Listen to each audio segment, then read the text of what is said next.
nth differential coefficient हम लोगों ने लगा लिया है। इसके बाद लेबनिज थ्योरम भी लगा ली, जिस पे क्वेश्चन लगा लिए। उसके बाद नेक्स्ट चैप्टर पार्शियल डेरिवेटिव लगाया, उस पर भी क्वेश्चन लगाए। पार्शियल डेरिवेटिव में partial derivative for homogeneous function, जिसमें आयलर्स थ्योरम लगाई गई। अब हम लोग आज नया चैप्टर फिर स्टार्ट करने जा रहे हैं, टोटल डेरिवेटिव।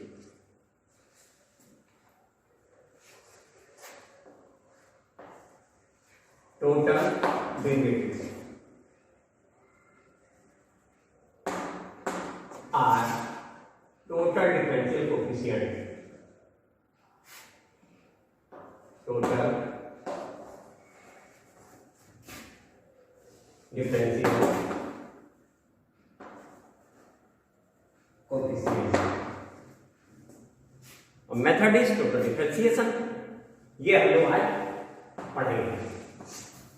तो सबसे पहले हम लोगों ने जो डेरिवेटिव पढ़ा प्रीवियस क्लास में 11, 12, फिर हायर क्लास में आया एनएल डेरिवेटिव लगाया।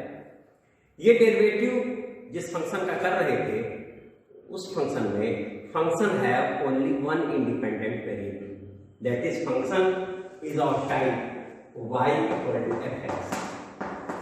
In that case, differential coefficient of that function represented by dy dx. This type of differential coefficient is known as ordinary differential coefficient. Method is known as ordinary differentiation. Ordinary differentiation के case में function में one independent variable होता है। That means function have one independent variable for ordinary differentiation. इसके बाद हम लोग आगे पहुंचे, जिसमें हम लोग इसको लगा भी दिया था एनएल डेरिवेटिव वगैरह। इसके बाद अगला चैप्टर स्टार्ट हुआ partial derivative. In case of partial differential coefficient, function have more than two independent variable और function have two or more than two independent variables. That is function b of type z equal to f x comma y, two independent variables, or u equal to f x comma y comma z, three independent variables. But in this case, derivative occur, if derivative occur with respect to x, then y keeping as constant. In partial differentiation, independent variables, in independent variables, one independent variable vary, another keeping as constant.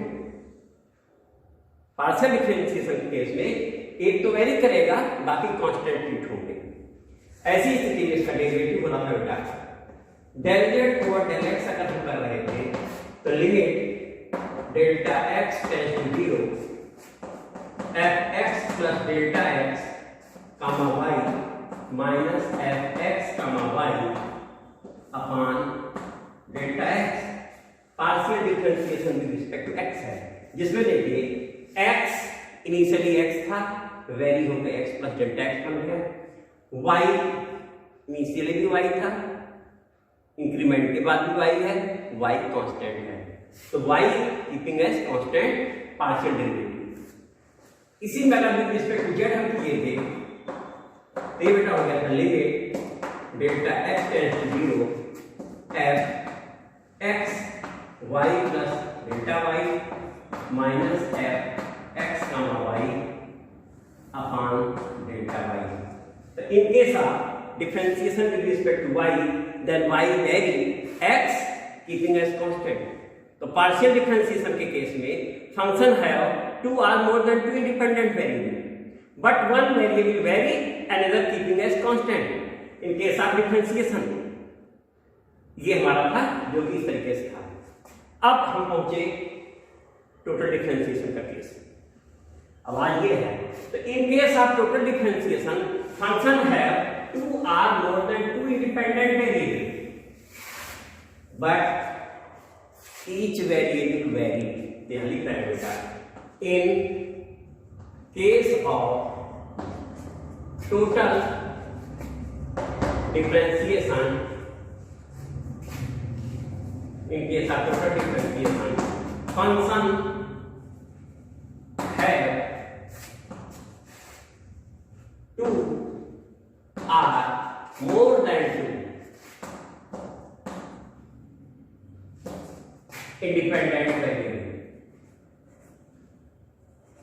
independent variables, but all variables vary. But all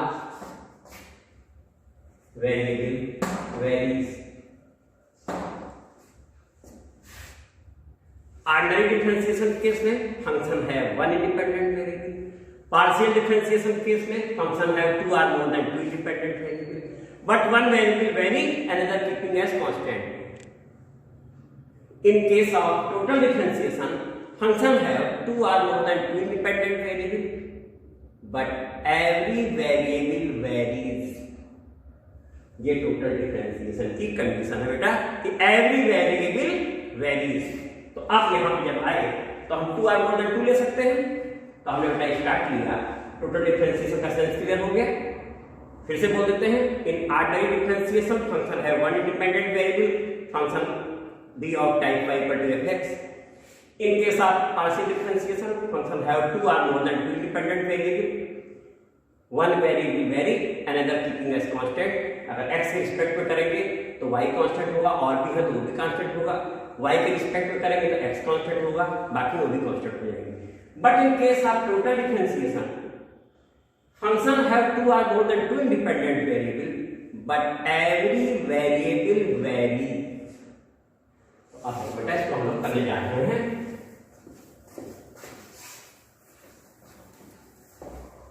Let z equal to f x comma y number 1 be function of two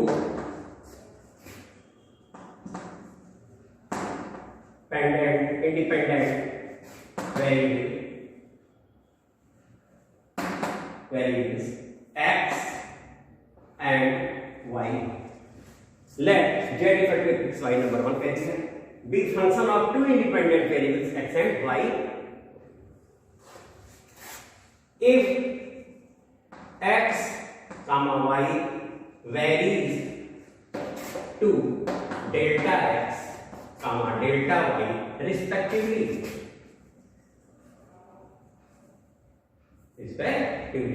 Means x varies to delta x, y varies to delta y. Then z varies to delta z. जब x vary करेगा delta x, y करेगा delta y, दोनों vary किए, ऐसी स्थिति में z भी vary कर जाएगा delta z. That is z plus delta z हमारा जो फंक्शन वैरी होकर बना है, ये किसके वैरी होने बना था बेटा? x वैरी किया था delta x and y vary किया था delta y. So if x varies from x to delta x, y from y to delta y, then z varies from z to delta z. बेटा number 2 हो गया. तो in case of total differentiation, both independent variable. Okay, ये भी हमने कहा है.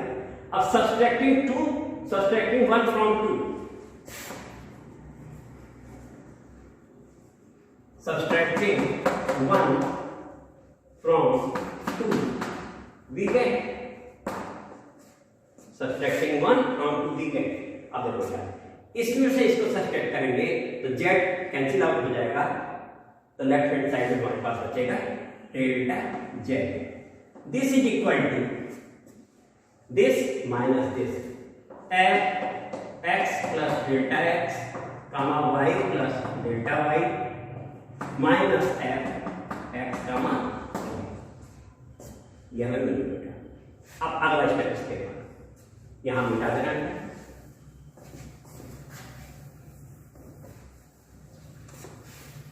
आगे बढ़े.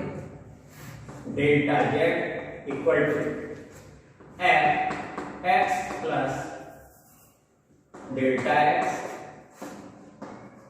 इक्वल के सीधे हो जाइए, निशान भी बनेगा। अभी बात मानिए, अभी क्या लिखते हैं, equal to f x plus delta x, ठीक है बेटा, वाई प्लस डेल्टा वाई, ये तो पहले से ही है। अब हम इसमें से सब्सट्रैक्ट करने जा रहे हैं minus f x comma Y plus delta Y. ये स्टेप बेटा मन से लाया है, तो कोई चीज अपने मन से लाई जा रही है तो उसे हटाया जाएगा। तो अगर माइनस किए हैं तो इतना ही उसने प्लस कर दिया, x comma Y plus delta y.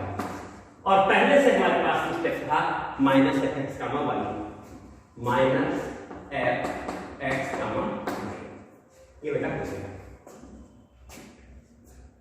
तो हमने अपने मन से सब्ट्रैक्ट किया और फिर ऐड किया। इस स्टेप के बाद क्या हम लोगों ने क्या किया, आपको इनिशियली ये x था, वेरी करके x प्लस डेल्टा एक्स बन गया। इनिशियली ये y प्लस डेल्टा y था, वेरी होने के बाद भी y प्लस डेल्टा y है। That means this variable keeping as constant variation in only x। तो x वैल्यू और कितना वेरी किया है, delta x। That means divide this by delta x, लगा दिया हम लोगों ने। और इधर आए तो अपने मन से डेल्टा x लगाए, डेल्टा x यहां पे लगा दिए। और ये बेटा प्लस था f x comma y plus delta y था, minus f x comma y बेटा यही था ना, मिटाया था हमने। अब यहां देखो इनिशियली ये x था, वेरी होने के बाद भी x है, यानी there is no variation in x, but this is y after variation y plus delta y, variation delta y। तो हमने इसे डेल्टा y से डिवाइड कर दिया, तो यहां डेल्टा y लगा भी दिया। स्टेप क्लियर हो गया होगा। ये पहले लिखा था हमने, इसमें हमने अपने मन से सब्ट्रैक्ट किया, ऐड किया। वेरिएशन x में हुआ, कितना हुआ, डेल्टा x, तो लगा दिया। इसमें वेरिएशन y में हो रहा है, x कीपिंग एज कांस्टेंट है, देखो, तो डेल्टा y यहां तक क्लियर हो गया। अब जब इतना स्टेप क्लियर हो गया, taking limit, taking limit as x tends delta x tends to 0, delta y tends to 0, then delta z also tends to 0 हो जाएगा। खुद ही देख लो, if this tends to 0, this tends to 0, तो z plus delta z पर delta z रखता है, तो वो x कामा y है तो z हो जाएगा।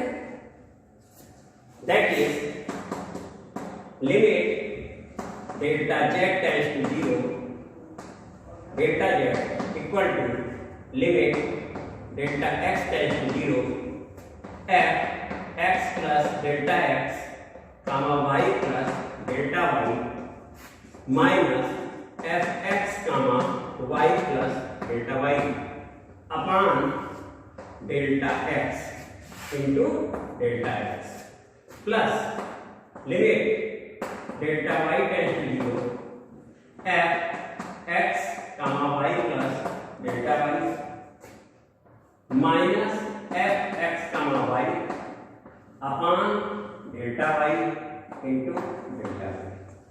आप देखो, तुमने एक पढ़ा था कि dy dx equal to limit delta x tends to 0, delta y by delta x in case of ordinary differentiation, या यूं करें limit delta x tends to 0, delta x means dx, limit delta y tends to 0, delta y equal to dy।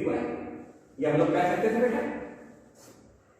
तो यहां से जब हम लोग आए तो ये हमारा बेटा बन गया dz और दिस इज इक्वल टू, अब यहां देखो x वेरी कर रहा है y plus delta y keeping as constant, that means this is partial derivative और विद रिस्पेक्ट टू x, तो बन गया del f over del x।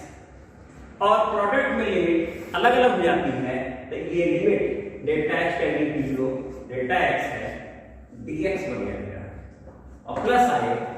फिर यहाँ देखो y वेरी कर रहा है x keeping as constant, that means derivative partial derivative with respect to y हुआ है del f over del y और प्रोडक्ट में लिमिट अलग हुई, तो limit delta y tends to 0 delta y equal to dy। ये बेटा हमारा आया। This is total differentiation.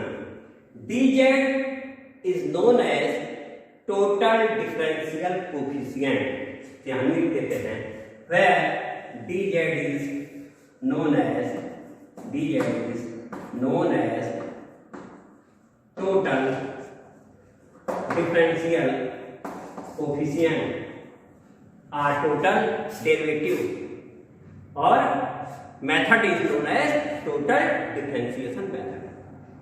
तो बेटा तुमने देखा कि टोटल डिफरेंशिएशन केस में function have two or more than two independent variable, both variable vary, और तुम्हारे सामने फार्मूला निकल के आ गया। अब आज के बाद से ये डेरिवेटिव क्या कहलाया? Total derivative. तो total derivative function have two or more than. अब इसमें अगला केस लेते हैं बेटा, total derivative of composite function. तो ये बेटा हमारा नंबर बन के आया है नंबर 3। इसे हम ऊपर लिख देते हैं, total derivative of composite function. अब हम लोग लेने जाएंगे total derivative of composite function, और ये फंक्शन पहले से यहां लिख देते हैं जो कि हमारे पास था, dz equal to del f over del x dx plus del f over del y dy। कहां से आया? तुमने बाकायदा निकाला है। Partial derivative definition, ordinary derivative definition दोनों मिक्स हो गया, यानी टोटल डिफरेंशिएशन में दोनों का मिक्सचर है, पार्शियल भी है और ऑर्डिनरी भी है,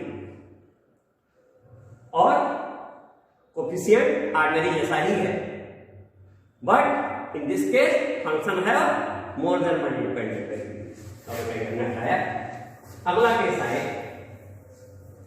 derivative of composite function. Composite function बेटा दो प्रकार के हैं।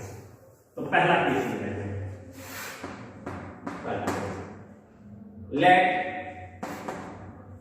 z equal to f x, y be function of two independent variables x, y, and x, y are function of t। t क्या है? Function of one variable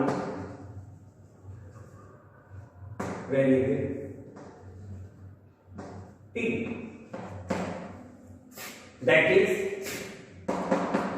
x equal to phi t and y equal to psi t।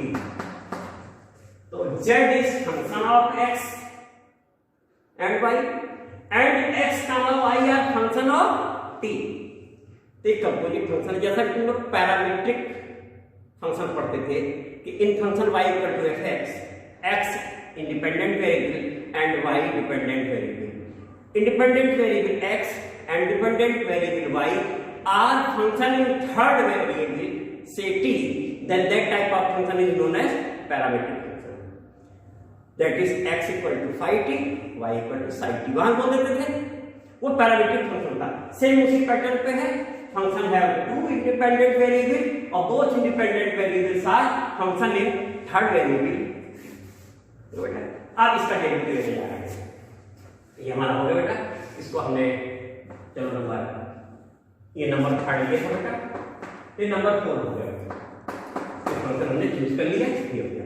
अब इस function का derivative लेने जा रहे हैं, function ये भी है और तो dividing both sides of 3/dt से dt से डिवाइड कर दिया।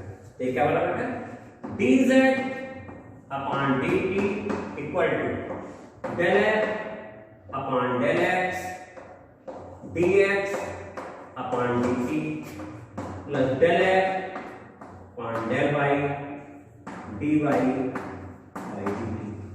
तो ये फार्मूला बन के आ गया इस फंक्शन के लिए कि f is function of x, y, तो उसका पार्शियल हो रहा है, लेकिन x and y are function of t, तो वन इंडिपेंडेंट वेरिएबल है, देखो इसलिए ऑर्डर जैसा है। और कंप्लीट जो सिस्टम है ये बन के आया, ये मेथड, ये टोटल डिफरेंशिएशन है। तो यहाँ टोटल डिफरेंशियल कोएफिशिएंट कौन है, dz ओवर dt है। ये देखो ऑर्डिनरी है, ये पार्शियल है, और मिक्सचर दोनों का कोई नहीं है। तो अब इसके बाद ये एक हो गया, इसी में जरा नोट ले लेते हैं, कभी कभी जरूरत पड़ती है, आगे पड़ेगी, नोट में हम ले ले रहे हैं।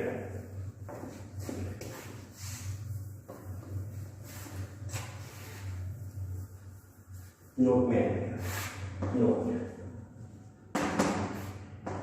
dz ओवर dx अगर ले लें, that means dividing both side by dx, we get del f over del x और dx यानी derivative of x with respect to x 1 हो गया नहीं आया, और del f over del y dy dx।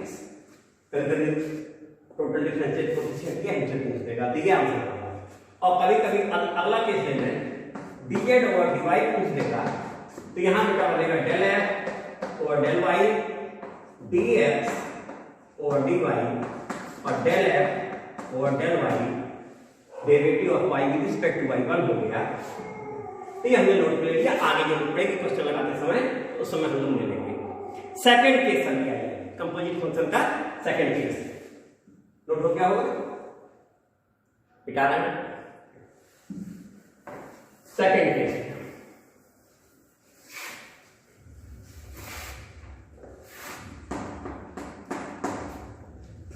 Late z equal to f x comma y be function of two independent variables x comma y, and x comma y are function of u comma v. Z equal to fxy be function of two independent variables x comma y, and x comma y are function of two variable u comma v. That is x equal to f u comma v and y equal to phi u comma v equal to psi u comma v। तो इससे पहले वाले composite function में one independent variable था, लेकिन अभी वाली ये दो में, ये भी दो में, तो फिर प्रॉब्लम आई नहीं। अब डेरिवेटिव की बात आई, तो यहां पर इसका डेरिवेटिव क्या हुआ, फंक्शन हमारा है z, तो इसका डेरिवेटिव ले जाना है बेटा आप लोग, dz over d derivative of this function with respect to u, ये बेटा बना देखो, del f over del x, del f over del x and del x over del u, और plus del f over del y और del y over del u। क्यों? क्योंकि ये भी दो इंडिपेंडेंट वेरिएबल में है, u के रिस्पेक्ट में होगा तभी कीपिंग एज कांस्टेंट, और ये भी u के रिस्पेक्ट होगा तभी कीपिंग एज कांस्टेंट। इसलिए यहाँ पर जो इससे पहले ऑर्डिनरी डेरिवेटिव डिफरेंशियल कोएफिशिएंट लिखा था वो भी पार्शियल बन गया, और फार्मूला से देखो ऊपर हम जो लिखे थे dz, यहाँ dx लिखे था, dx ना होकर क्या हो गया del x over del u। और इसी में दूसरा केस आया बेटा, dz over dt equal to del f over del y, del f over del x और del x over del v, और plus del f over del y del y over del v। तो अगर हमसे total differential coefficient respect u पूछ रहा है तो ये हो गया, v पूछ रहा है तो ये हो गया। इस पे प्रश्न आएंगे, आगे लगाया जाएगा। अगले लेक्चर में हम लोग इस पे एक्सरसाइज किया जाएगा और उसके बाद में नया टॉपिक शुरू किया जाएगा। Thank you.